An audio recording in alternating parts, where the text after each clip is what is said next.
26 তারিখ ঢাকাতে যেই বিশাল মিছিল এবং কি প্রতিবাদ করা হবে, এই প্রতিবাদে যাওয়ার জন্য যারা অংশগ্রহণ করবেন তারা যোগাযোগ করবেন। ফিলিস্তিনি মা বোনদের উপরে যে নির্যাতন করা হচ্ছে, এটার প্রতিবাদে সারা বাংলাদেশ আহলে সুন্নাত ওয়াল জামাতের আহ্বানে ঢাকাতে হবে বিশাল ঐতিহাসিক একটা প্রতিবাদ। যারা যারা যাওয়ার চেষ্টা করবেন, ইনশাআল্লাহ আল্লাহ পাক রব্বুল আলামিন চেষ্টাকারীকে অবশ্যই কখনো বিফলে দেয় না। জোরে কোন আমিন। তৌফিক দান করো। এই জন্য রাসূল আকরাম সাইয়্যিদুল মুরসালিন নূরুন আলা নূর জিন্দা নবী মায়ার নবী বলেন, রব্বানা আতিনা ফিদ দুনিয়া হাসানাতাও ওয়া ফিল আখিরাতি হাসানাতাও ওয়া কিনা আযাবান নার। রাসূল সাল্লাল্লাহু আলাইহি সাল্লাম বলেন, ও আমার সাহাবীরা, আল্লাহ পাক রব্বুল আলামিন তোমাদেরকে এই আয়াতটা শিখিয়ে দিয়েছেন। তোমরা এই আয়াতটা বেশি বেশি আল্লাহ তাআলার দরবারে প্রার্থনা করো, মুনাজাতে প্রার্থনা করো, সর্ব অবস্থায় সব সময় আল্লাহর কাছে কামনা করো, ও গো আল্লাহ আমাদেরকে দুনিয়ার কল্যাণ দান করো, আমাদেরকে দুনিয়ার কল্যাণ দান করো, পৃথিবীর সকল মানুষদেরকে দুনিয়ার কল্যাণ দান করো, আখিরাতের কল্যাণ দান করো, এবং জাহান্নামের আগুন হইতে ক্ষমা করো, ওয়াকিনা আযাবান নার, দোজখের আগুন হইতে মুক্তি দান করো। আল্লাহ পাক রব্বুল আলামিন বলেন, ও আমার গোলামেরা, আমি যখন বান্দার উপরে খুশি হয়ে যাই, আমি তখন বান্দাদের উপরে রহমতের বৃষ্টি নাজিল করি। পড়েন সুবহানাল্লাহ। বাবাজিরা আমার, যদিও বৈশাখ মাস চলে, অন্যান্য বছরের মতো এই বছর এত বৃষ্টিপাত নাই, বজ্রপাত নাই, অন্যান্য বছরের মতো বৃষ্টি নাই। আল্লাহ পাক রব্বুল আলামিন কত মেহেরবানি করেছেন, কত দয়া করেছেন, কত সুন্দর আকাশ রেখেছেন, প্রকৃতি রেখেছেন, আবহাওয়া রেখেছেন, ফসলাদি দিয়েছেন, এত এত প্রচুর পরিমাণে ফসলাদি দিয়েছেন, যেটা আল্লাহর দরবারে সুজুদ পেশ করে শুকরিয়া আদায় করা যাবে না। এই আসমানে যদি আল্লাহ পাক রব্বুল আলামিন সূর্যের আলো যদি না দেয়, পৃথিবীর জমিনে আর কারো কোনো ক্ষমতা নাই সূর্যের আলো উঠানোর জন্য। আল্লাহ পাক রব্বুল আলামিন বলেন, ও আমার গোলামেরা, মনে কষ্ট নিও না, বিরক্ত হয়েও না। আমি রব যেদিন খুশি হয়ে যাই, আমি রব্বুল ইজ্জত যখন তোমাদের উপর খুশি হয়ে যাই, খুশি হয়ে তোমাদের কল্যাণের জন্য রহমতের বৃষ্টি দান করি। জোরে পড়েন আমিন। এই যে বৃষ্টি হচ্ছে, আমরা আল্লাহ পাক রব্বুল আলামিনের দরবারে কামনা করব, বৃষ্টিটা যেন আমাদের জন্য মঙ্গলের জন্য হয়, বৃষ্টিটা যেন আমাদের জন্য কল্যাণের জন্য হয়, বৃষ্টিটা যেন পৃথিবীর জন্য, দুনিয়ার জমিনের জন্য কল্যাণকর হয়। আল্লাহ পাক রব্বুল আলামিন আমাদেরকে যেন আযাবের বৃষ্টি না দেয়, বজ্রপাত না দেয়, বৃষ্টি দিয়ে যেন ফসলাদি ধ্বংস না করে দেয়। আল্লাহ পাক রব্বুল আলামিনের দরবারে বেশি বেশি দোয়া কামনা করতে হবে, কেননা আল্লাহ পাক রব্বুল আলামিন বলেন, ফাবি আইয়ি আলাই রাব্বিকুমা তুকাজ্জিবান। আল্লাহ পাক রব্বুল আলামিন বলেন, ও গোলাম, তোমাদের সকল কিছু আমি আল্লাহ পাক রব্বুল আলামিনের পক্ষ থেকে নিয়ামত, যা কিছু আছে সব কিছু আমার পক্ষ থেকে নিয়ামত। কোন কোন নিয়ামতকে অস্বীকার করবা? একটা নিয়ামতকেও অস্বীকার করবার মতো কোনো সুযোগ নাই। সকল কিছু আমি মাওলার পক্ষ থেকে, সকল কিছু আমি রবের পক্ষ থেকে নিয়ামত। ও আমার গোলামেরা রে, সব কিছু আমার পক্ষ থেকে নিয়ামত, এই জন্য আমার একটা নিয়ামতকেও অস্বীকার করবার মতো কোনো সুযোগ নাই। আল্লাহ পাক রব্বুল আলামিন বলেন, কালকে ময়দানে হাসরে, রোজ হাসরে ময়দানে আমার দরবারে হিসাব দিতে হবে। এখনো সময় আছে, তুমি কোন সময়টা কোন কাজে ব্যয় করো, কোন সম্পদ কোন কাজে ব্যয় করো, এটার হিসাব মিলাও, নয়তোবা কালকে হাসরে ময়দানে বিপদ হয়ে যাবে। যেমনভাবে দুনিয়ার একজন বাদশাহ তার তিনজন প্রজাকে ডাক দিয়ে বলতেছেন, ও আমার প্রজারা এদিকে আসো, আমি রাজাকে, আমি বাদশাকে তোমরা কেমন পরিমাণ ভালোবাসো। তখন ওই প্রজারা বলতেছে, হুজুর আমরা তো আপনাকে অনেক ভালোবাসি। বাদশাহ মহারাজ বলেন, আমাকে তোমরা যদি ভালোবাসো তাহলে এখন আমার জন্য তোমরা বের হয়ে যাও, জঙ্গলে যাও, বাজারে যাও, বাগানে যাও, ফল বাগানে যাও, আমার জন্য যে যা পছন্দ করো বাগান থেকে নিয়ে আসো, ফল মূল যে যা পছন্দ করো, খাবার দ্রব্য জিনিস, আমাকে কে কেমন ভালোবাসো সব কিছু বস্তা পুরাইয়া নিয়ে আসো, বস্তার ভিতরে করে সব কিছু আমার জন্য নিয়ে আসো। তিনজনকে যখন ছেড়ে দিলেন, তিনজনে তিনটা ফল বাগানে ঢুকলেন।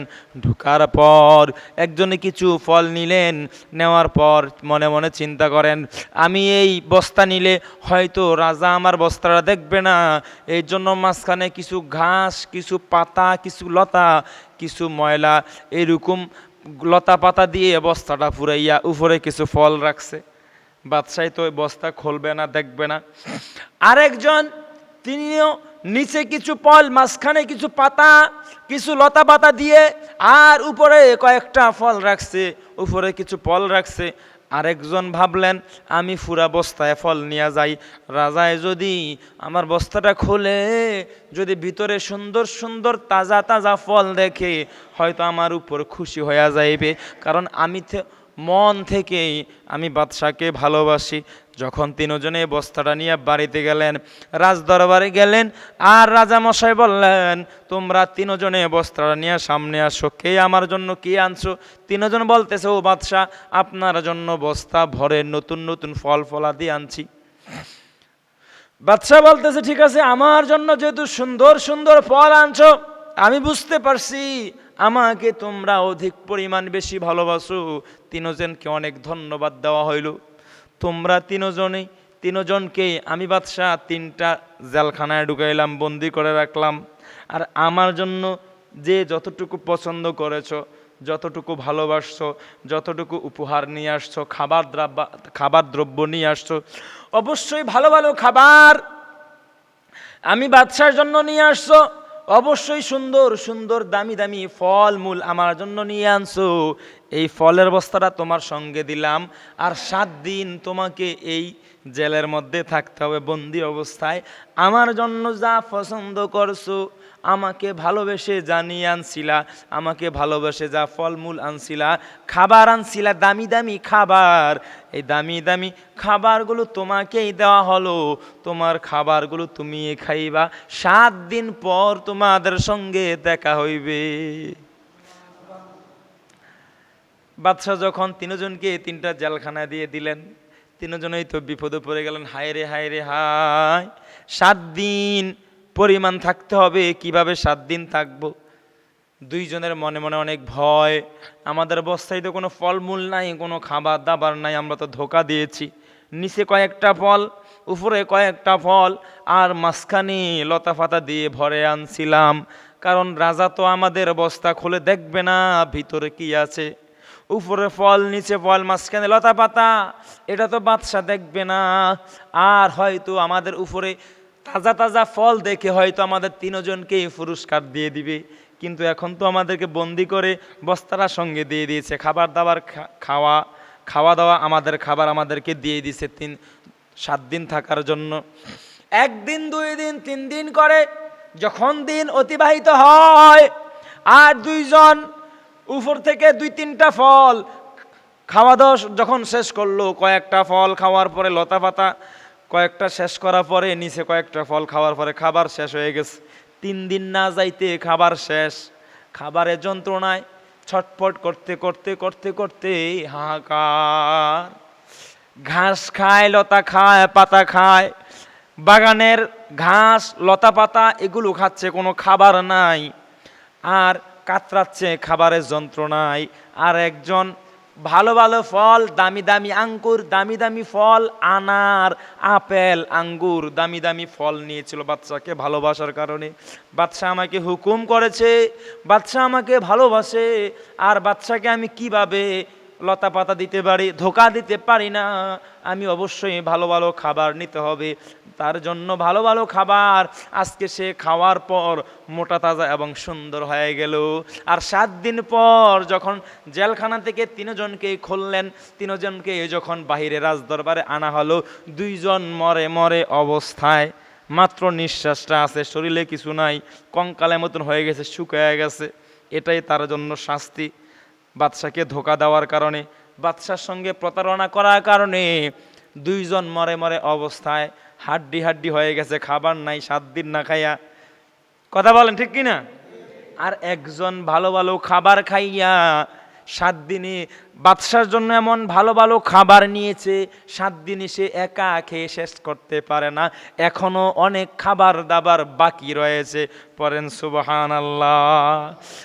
আল্লাহ পাক রব্বুল আলামিন এমন ভাবে, বাদশা যেভাবে তার প্রজাদেরকে পরীক্ষা করার জন্য কেমন ভালোবাসে, কেমন মান্যতা করে, পরীক্ষা করার পর যখন দেখলেন একজন মন থেকে ভালোবাসে, এখনো খাবার মজুদ, আর 2 জন প্রতারণা করেছে, ধোকা দিয়েছে, যার জন্য শাস্তিও পেয়েছে, মরে মরে অবস্থায় 2 জন ক্ষমা চেয়েছে, কিন্তু রাজা তাদেরকে ক্ষমা করে নাই, রাজ দরবার থেকে বহিষ্কার করে দিয়েছে। আর একজনকে রাজ দরবারে দায়িত্ব দিয়ে, দেশের কিছু দায়িত্ব বুঝিয়ে দিয়ে তাকে পুরস্কৃত করেছে। পড়েন সুবহানাল্লাহ। আল্লাহ পাক রব্বুল আলামিন বলেন, ও আমার গোলামেরা, কত ধোকা দিবা। দুনিয়ার জমিন ধোকার জায়গা, দুনিয়ার জমিন রঙিন পশম, রঙিন এই পৃথিবী, চতুর্পাশে তোমার লাল নীল কত সুন্দর সুন্দর দৃশ্য, সবুজে ঘেরা, এত সুন্দরভাবে পৃথিবী সাজিয়েছি, তোমার জন্য কত নাজ নিয়ামত দেওয়া হয়েছে। আর তোমাকে বলা হয়েছে 5 ওয়াক্ত নামাজ আদায় করো, তোমাকে বলা হয়েছে যাকাত দাও, তোমাকে বলা হয়েছে সদকা করো, তোমাকে বলা হয়েছে আমি আল্লাহকে যারা ভালোবাসো তারা কোরআন তেলাওয়াত করো, আমি রবকে যারা ভালোবাসো তারা আমার সৃষ্টিকে ভালোবাসো, আমি রবের ভালোবাসা যারা পাইতে চাও তারা আমার রাসূলুল্লাহকে ভালোবাসো, আমি রবকে যারা ভালোবাসো, আমি রবের ভালোবাসা যারা পাইতে চাও তারা একে অপরকে সালাম দাও, একে অপরকে খাদ্য প্রদান করো, যেটা রাসূল আকরাম সাল্লাল্লাহু আলাইহি সাল্লাম বলেছিলেন, তুতঈমুত তাআম ওয়া তাকরাউস সালাম। ইসলামের মাঝে 2টা কাজ সবচাইতে অধিক প্রিয়, অধিক প্রিয়, অধিক প্রিয়।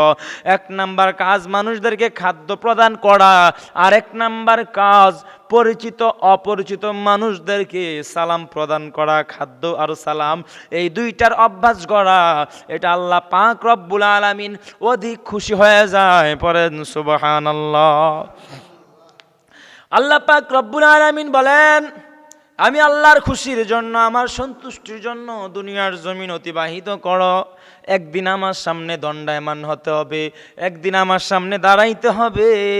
আল্লাহ পাক রব্বুল আলামিন বলেন, সেই দিন বেশি দূরে নয়, সেই দিন বেশি দূরে নয়, হাসরের ময়দান, হাসরের ময়দানে অবশ্যই আমার সামনে তোমাদেরকে দাঁড়িয়ে হিসাব দিতে হবে। যেমন ভাবে একজন বাদশাহ তার প্রজাদেরকে বললেন, তোমাদেরকে যদি, তোমাকে আমি আজকে 5,000 টাকা দিলাম, এই 5,000 টাকার হিসাবটা আমাকে বিকালে দিবা। 5,000 টাকা দিলাম, তুমি কেনাকাটা করো, খাদ্য প্রদান করো, খাদ্য খাও, খাবার দাবার কিনো। এই 5,000 টাকা তোমার। আরেকজনকে দিলেন 3,000, আরেকজনকে দিলেন 2,000, আরেকজনকে দিলেন 1,000, আরেকজনকে দিলেন 100। যখন বললেন যাও তোমরা এগুলো তোমরা ব্যয় করো, যে 100 পাইছে সে বলতেছে আমি রাজার এত নিকটস্থ হইয়া 100 পাইলাম, আর তারা 2,000, 3,000, 4,000, 5,000 করে দিনার পাইছে, আর আমাকে মাত্র 100 দিছে। এত অল্প টাকা দিয়েছে, এত অল্প সম্পদ দিয়েছে, আমি এই টাকা দিয়ে কি করব? ভাবতে ভাবতে সে অর্ধেক টাকা ব্যয় করে দিয়েছে, আল্লাহর রাস্তে দান সদকা করে দিয়েছে, আর কিছু টাকা দিয়ে সামান্য পরিমাণ নিজের যা প্রয়োজন, একবেলা খাবার, দুপুরে খাবার, নিজের যা প্রয়োজন এই দুপুরে খাবারটা খাইছে। খাওয়ার পর বিকালবেলায় যখন বাদশার দরবারে গেলেন, যাওয়ার পর বাদশাহ মহারাজ বলতেছে তোমরা এদিকে আসো, তোমাদেরকে সকালবেলা যে টাকা পয়সাগুলো দেওয়া হয়েছিল এই টাকা পয়সার হিসাব আমার কাছে দিয়ে দাও। কে কিভাবে তোমার সম্পদ ব্যয় করেছো, তোমার কোন টাকাটা কোন কাজে ব্যয় করেছো। তোমাকে যে 5,000 টাকা দিলাম, এই 5,000 টাকা কিভাবে ব্যয় করেছো, কোথায় কোথায় ব্যয় করেছো। তোমাকে 3,000 টাকা দিলাম, 3,000 টাকা কোথায় কোথায় ব্যয় করেছো, এভাবে আমার কাছে হিসাব দাও। তবে শর্ত হলো, এই গরম আগুনের উপরে একটা তাওয়া দেওয়া হইল, আগুনের তাওয়া, এই তাওয়াটা গরম করা হইল। এই আগুনের গরম তাওয়ার উপরে দাঁড়াইয়া, খালি পায়ে দাঁড়াইয়া দাঁড়াইয়া আমার কাছে হিসাব দিতে হবে, আমার সম্পদগুলো, আমার টাকা পয়সাগুলো কোন কাজে ব্যয় করছো। আর যাকে 100 টাকা দিয়েছে, সারাদিন আফসুস করেছে, আমাকে বুঝি বাদশা ভালোবাসে না, আমাকে মাত্র 100 টাকা দিয়েছে, আমার তো কিছুও হয় নাই, তারপরও আলহামদুলিল্লাহ আমি দান সৎকা করে দিয়েছি 50 টাকা, আর 50 টাকা দিয়ে মাত্র নিজের খাবার দাবার খেয়েছি। আর এখন দেখতেছি বাদশা আমাকে কত বেশি ভালোবাসে, এই তাওয়ার উপরে দাঁড়াইয়া থাকার মতো শক্তি আমার নাই। খালি পায়ে তাওয়ার উপরে দাঁড়াইয়া হিসাব দিতে হবে। এই তাওয়ার উপরে খালি পায়ে যখন 5,000 টাকা যাকে দিছে, সে দাঁড়ায়া দাঁড়ায় হিসাব দিতে গিয়ে সে মৃত্যুবরণ করেছে। এইরকম ভাবে 1 জন 2 জন 3 জন গরম তাওয়ার উপরে দাঁড়ায়া থাকতে পারে না, জীবন বিসর্জন দিয়েছে। আর যাকে 100 টাকা দেওয়া হয়েছে, সে দাঁড়াইয়া মাত্র হিসাব দিয়ে নেমে গেছে। পড়েন সুবহানাল্লাহ। আল্লাহ পাক রব্বুল আলামিন আমাদেরকে কোটি কোটি টাকা দেয় নাই, বিলাসবহুল জীবন দেয় নাই, গাড়ি বাড়ি দেয় নাই, জমিদারি দেয় নাই, এমপি মন্ত্রী বানায় না। কিন্তু আল্লাহ পাক রব্বুল আলামিন আমাদেরকে এত এত অল্প সম্পদের মালিক বানাইছে। আমরা মনে মনে বলি, হয়তো আল্লাহ পাক আমাকে এত কম সম্পদ দিয়েছে কেন। আজকে যদি অধিক সম্পদের মালিক হইতাম, আমি 6-7 বার ওমরা করতাম, বড় হজ করতাম, মানুষদেরকে খেদমত করতাম, মসজিদ মাদ্রাসা বানাইতাম। আসলে না, বিষয়টা উল্টা। যারা কোটি কোটি টাকার মালিক হয়ে যায়, তারা আর গরিবদের দিকে তাকায় না। কথা বলেন ঠিক কিনা? মদের আড্ডায় পাওয়া যায়, জুয়ার আড্ডায় পাওয়া যায়, সুদের খাতায় নাম পাওয়া যায়, আর তারা গরিবদের প্রতি জুলুম করে, গরিবদের জমি মেরে দেয়, গরিবদের সম্পদের উপরে, জায়গা জমিনের উপরে নতুন নতুন বিল্ডিং বানায়। এইরকম ভাবে ক্ষমতার অপব্যবহার করে, সম্পদের অপব্যবহার করে। যারা টাকার পাহাড় বানিয়েছে, কালো টাকার পাহাড় বানিয়েছে, তারা দেখা যায় দুনিয়ার জমিনেই হালাক হয়ে যায়, ধ্বংস হয়ে যায়। রাত্রিবেলা ঘুমাইতে পারে না, অমুক জায়গার ফ্যাক্টরি নষ্ট হয়ে গেছে, অমুক জায়গার সম্পদ নষ্ট হয়ে গেছে, অমুক জায়গার টাকা পয়সাগুলো শেষ হয়ে গেছে, আর পিছনে শত্রু লেগে গেছে। পুলিশে দৌড়ায়, র্যাবে দৌড়ায়, আর মেয়ে দৌড়ায়। এমনভাবে ঘুমাইলে দেখে জালিয়াতে যে কত করছে, সুদ ঘুষ যে কত খাইছে, খালি সাপে দৌড়ায়, সাপে দৌড়ায়, সাপে দৌড়ায়। আর যার টাকা পয়সা নাই, আমাদের মতো গরিব ঘরের সন্তান, তারা ঘুমাইলে দেখে কত আরামের ঘুম, কত সুন্দরভাবে ঘুমটা হয়। টাকা পয়সার কোনো যন্ত্রণা নাই, ব্যাংক ব্যালেন্সের কোনো যন্ত্রণা নাই, কোন রকম দিন আনে দিন খায়, কত আরাম, কত আরাম, আর কত আরামের ঘুম। যারা কোটি কোটি টাকার মালিক, তারা ডাক্তারের কাছে যায়া 2,000 টাকা বিল দিয়া বলে, ও ডাক্তার সাহেব, আমার তো রাত্রেবেলা ঘুম হয় না, ঘুমের ভালো ট্যাবলেট দেন, এমন ট্যাবলেট দেন খায়া যাতে 2 দিন ঘুমাইতে পারে। এই 2 দিন ঘুমানোর মতো ট্যাবলেট খাইয়াও তার চোখে ঘুম নাই, কারণ তার সম্পদ জালিয়াতির সম্পদ, কোটি কোটি টাকার মালিক হয়েছে। আজকে যারা আমরা গরিব বলে নিজেকে বলি, আরে আজকে যদি কোটি টাকার মালিক হইতাম, 5 তলা বিল্ডিং থাকতো। আরে না, আরে না, আল্লাহ পাক রব্বুল আলামিন বলে, গোলাম অপেক্ষা করো, হুম ফিহা খালিদুন, এমন একটা জান্নাত তোমাদের সামনে আছে, যে জান্নাতে অচিরেই তোমরা প্রবেশ করবা। অচিরেই প্রবেশ করার পর অনন্তকাল জান্নাতে থাকবা, যেই কালে শুরু আছে কোনো শেষ নাই। আমি আল্লাহ তোমাদেরকে ভালোবাসি, আমি আল্লাহ তোমাদের সঙ্গে আছি, এই জন্যই তোমাদেরকে গরিব হিসেবে, ধন সম্পদের মালিক না বানাইয়া পৃথিবীতে পাঠাইছি। কালকে হাসরের ময়দানে অল্প কিছুটা হিসাব দিয়ে, অল্প কিছু টাকার হিসাব দিয়ে তুমি যেন আমার বিশাল জান্নাতে প্রবেশ করতে পারো। পড়েন সুবহানাল্লাহ। রসুল সাল্লাল্লাহু আলাইহি সাল্লাম বলেন, ও আমার উম্মতেরা, কালকে হাসরের ময়দানে আমি রসুলের সঙ্গে আমার কোটি কোটি গুনাহগার উম্মতেরা, যারা গরিব, যারা দরিদ্র, এই দরিদ্র দিনমজুরি রিক্সা চালক, গরিব যারা, যাদের কোনো সম্পদ নাই, ধন সম্পদ নাই, এই বেলা কাজ করলে সামনের বেলা খাইতে পারে, এমন গরিব গরিব মুমিন ইমানদার গোলামেরা, ইমানদার বান্দারা, আমি রাসূলুল্লাহর সঙ্গে দলে দলে কোটি কোটি দরিদ্র উম্মত জান্নাতুল ফিরদাউসে প্রবেশ করবে। আজকে টাকা পয়সার হাই হুতাশ, হায় রে আমার কাছে টাকা পয়সা নাই, মালিক কেন টাকা পয়সা দেয় না? মুনাজাতে অনেকে কান্দে, আল্লাহ আমার ধন সম্পদ দাও। একবার চিন্তা করেন, ধন সম্পদ হিসাব আল্লাহর কাছে দিতে পারবেন কিনা? এই টাকাগুলো কোন কাজে ব্যয় করবেন? আপনি ব্যাংক করেছেন, ব্যালেন্স করেছেন, আপনি কোটি কোটি টাকা সম্পদ আপনি জুড়িয়েছেন, যখন আপনি মৃত্যুবরণ করবেন, আপনার ছেলেমেয়েরা এই টাকাগুলো কোন কাজে ব্যয় করবে? মসজিদে দান করবে, না মাদ্রাসায় দান করবে, না এতিমদেরকে দান করবে? একটা বার ভাবছেন কি না? নাকি এই টাকা দিয়ে মদ খাবে, জুয়া খেলবে, নারীবাজি করবে, আড্ডা দিবে? কোন কাজে ব্যয় করবে বলা যায় না। এই জন্য আল্লাহ পাক রব্বুল আলামিন বলেন, ওয়াল্লাহু খায়রুর রাযিকিন।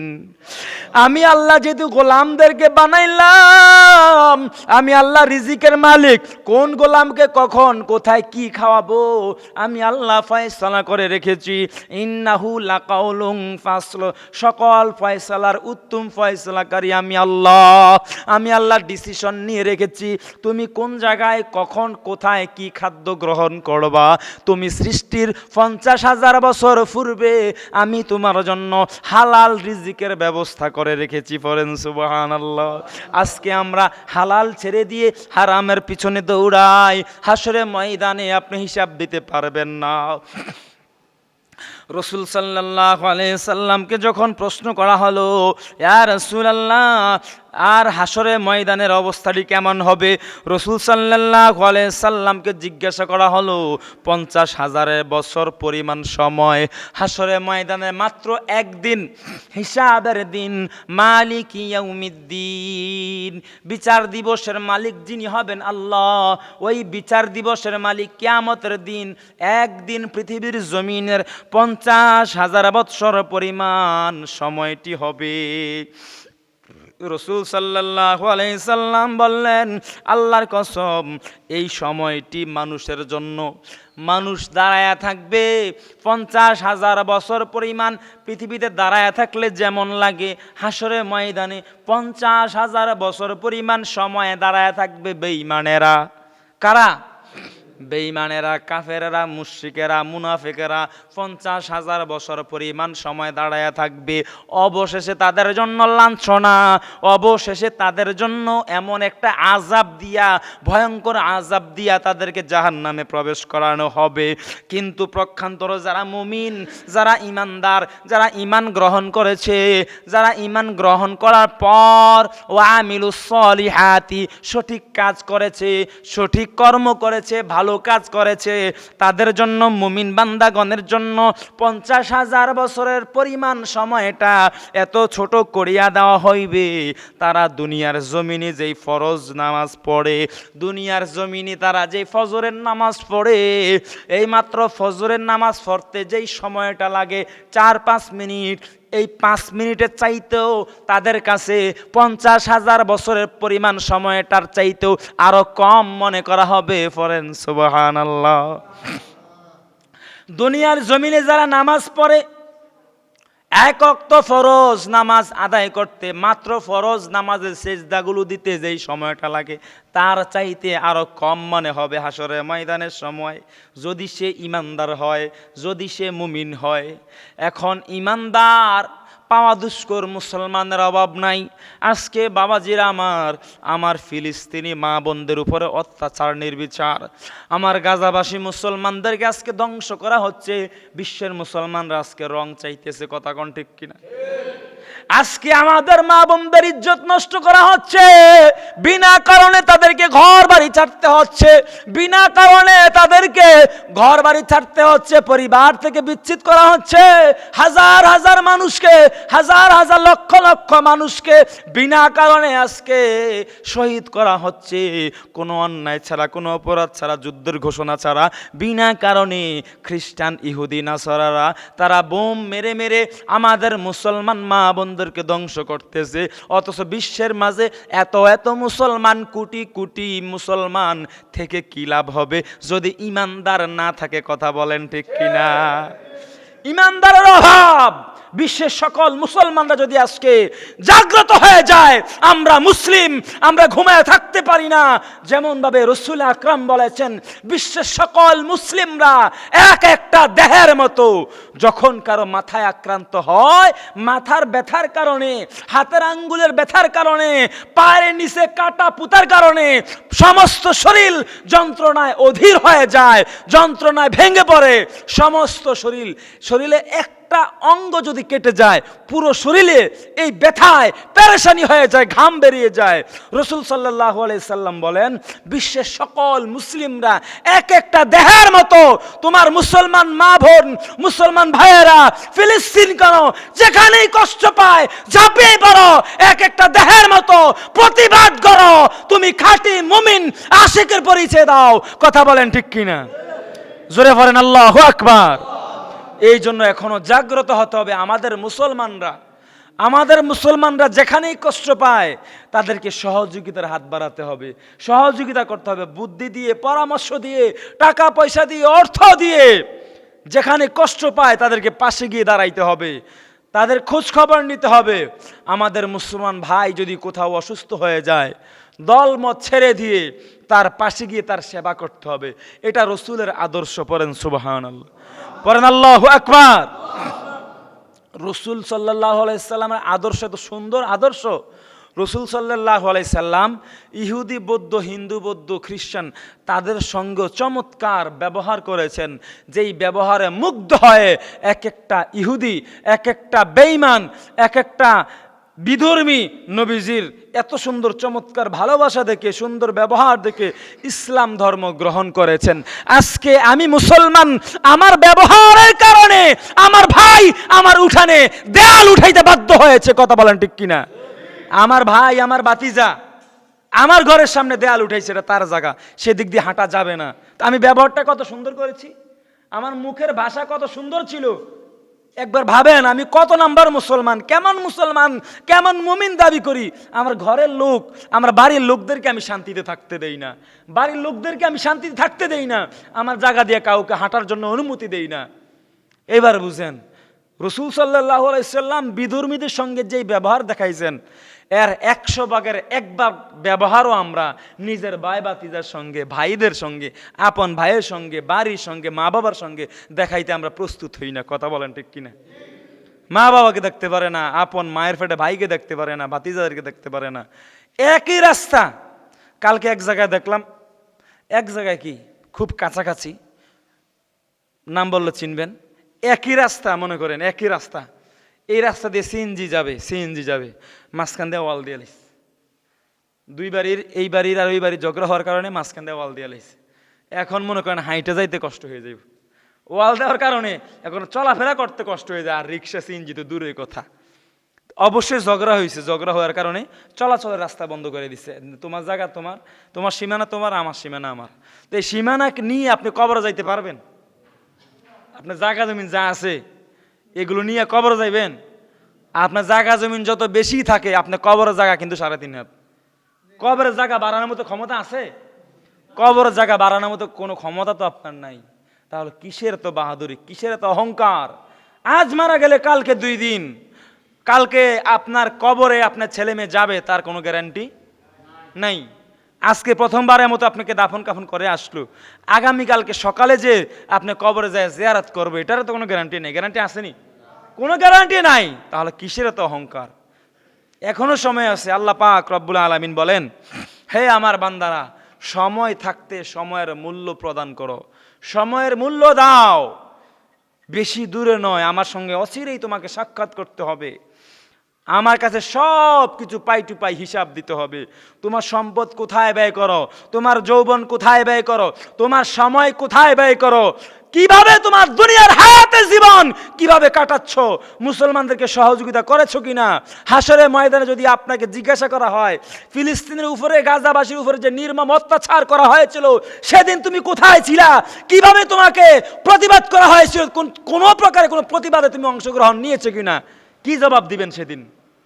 কোনো প্রকারে কোনো প্রতিবাদে অংশগ্রহণ, কোনো মিছিলে অংশগ্রহণ, কোনো সাহায্য পাঠানোর মতো ডোনেশন করেছেন কিনা যদি প্রশ্ন করা হয় আমাকে আপনাকে, কি জবাব দিবেন কালকে হাসরের ময়দানে?